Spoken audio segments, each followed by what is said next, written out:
So what was DFW like in the late 60s and mid 70s? Well, now remember, I moved to Los Angeles in 68. Okay. And so I didn't come back. Ah. You see, I went from Los Angeles to Cleveland to be with the James Gang. Right. Okay. And then when I got with England Dan, they let me stay here. They were already established at that point too, yeah, right? everybody was in LA, but me, I was the only one that wouldn't. I said, I'm not moving out there. Okay. And so they let me live here. And then if we were going to do a TV show or, practice or get ready to go on the road or whatever, then they would ship me out there. Yeah. Because I'd had enough of LA. I mean, it's pretty bad now, but back then it was bad back then too. I've heard stories. It beat you down. Oh man, it's unbelievable. Beat you down. I remember when I first went out there, I thought, man, I'm really good. I'm a pretty cute kid, and I'm pretty good, and I'm pretty young. And when I got out there, everybody was better than me. They were better looking than me, and they do it for free. Right. You're not so special anymore. No. You get beaten down really quickly. That's what I'm saying. Thank you for being so, make me so lucky and blessing me. Yeah, well, it was that early experience, right? Yes. Doing the talent show, right. Having all that adulation, right? Going to school Monday and you're nobody. Exactly. Yeah. So you're reliving that. Yeah, I can remember. So it's a lesson you needed to learn early. Well, I'm still kind of learning it too. I'm sure. Really you're the front guy. Yeah, I'm the well, actually, the cool thing about it is working with Mike. Yeah. I mean, the guy is just so talented. Yeah.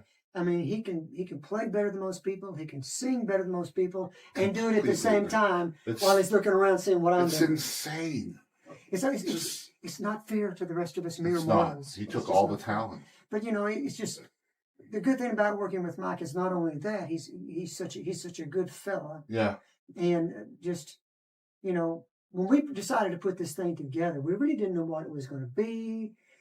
Where it was going to go. We had no idea. We had no idea, but we kind of, am I getting ahead of the story? No, you're doing fine. Okay. Yeah. So anyway, he had a show. Why don't you tell that part about the show and everything? Oh, well, we we got back together. Yeah. And I put a studio. 2010, somewhere around that time, right? Yeah. And we got back together with most of the original members and a couple others. I built a studio in my shop where my parts department used to be. And because I was making a living in the automotive business, working on cars and whatnot and racing cars, and we decided to do a little local show where we could put it on Facebook and we'd bring up local musicians to play with us. They'd play some of our new songs and we'd play some of theirs. So Bubba was one of the people we got up there to do one, and of course we did Nicole and then he sang, I think, a Hard Loving Woman off our first Rush record. And there was definitely some, we were working together, and I kind of got a little frustrated with just practicing and not playing enough because we wanted to play original material, and it's hard to play original material as a rock band. Yeah. Unless you've got some history. And you have to have I feel like you have to have a certain level of trust built up with your audience. Oh yeah. As well, right? Well, you never know what they're going to think of something that you concocted, So and they want to know the songs that they're listening to. Well, they want to hum along. They want to be part of it, and they can't be part of an original song.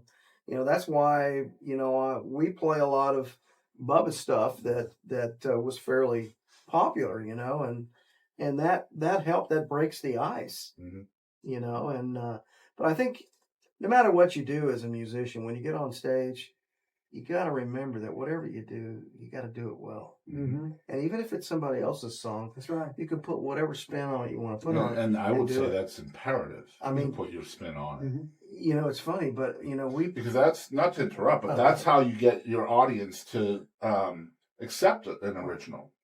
If you like my take on this, right? Listen to this original that I have as well. Sure. They're more likely to give you that opportunity. Well, if they like you, I think they will. Absolutely. If they like the other stuff you did. Yeah. So. The good thing about working with Mike as a songwriter, and to put a cap on the story about when we decided to get something, I remember how many times you called him and said, "Hey man, just do something." A dozen or so. I don't know, man. Come on, man, let's do something. And I said, why don't we consider maybe a duo or something like that? Something we've never done. And the cool thing about it is that lets us be us, you know, and whatever we doing, it's him and me. That's it. I find it interesting that you stepped away from music, not once, but a couple of times. Well, Was that because of being disenfranchised with it, or? Well, here's, I don't want to drag out the story too long, but I'd done it for a long Right. time. And I'd already determined that I was going to retire at a certain age. Right. And I was at that age. And it was right after him and Danny John from Cody. And my wife and I at the time had bought a little farm, and I was totally happy at it, with being with her at it. Yeah. And Bill Randolph, who's one of my best good buddies, called me from Memphis saying they couldn't finish the album. They wanted me to come in and see if we could work something out and be part of that band, be the lead singer, blah, blah, blah, and all that stuff.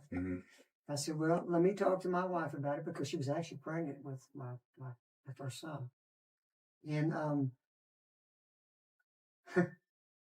I said, well, I'll go check it out. And so we went. We got a good rapport going on.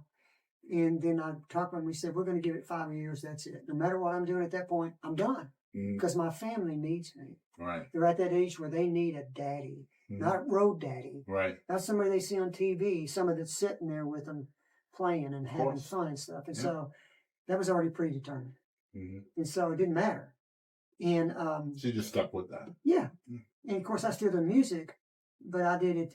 I've always written songs, and I got of course before I met Mike. Shoot, that we're talking about, that was 1985. So between 1985 until now with Mike, it's the first CD I've put out since then.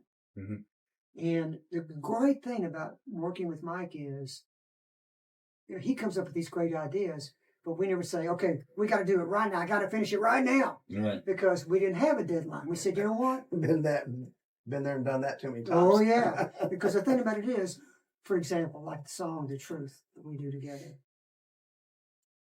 we wanted to make sure that every line of every word of every verse was right. The same thing with The Winds of Time. We said, well, it's not finished. Okay, we'll finish it later.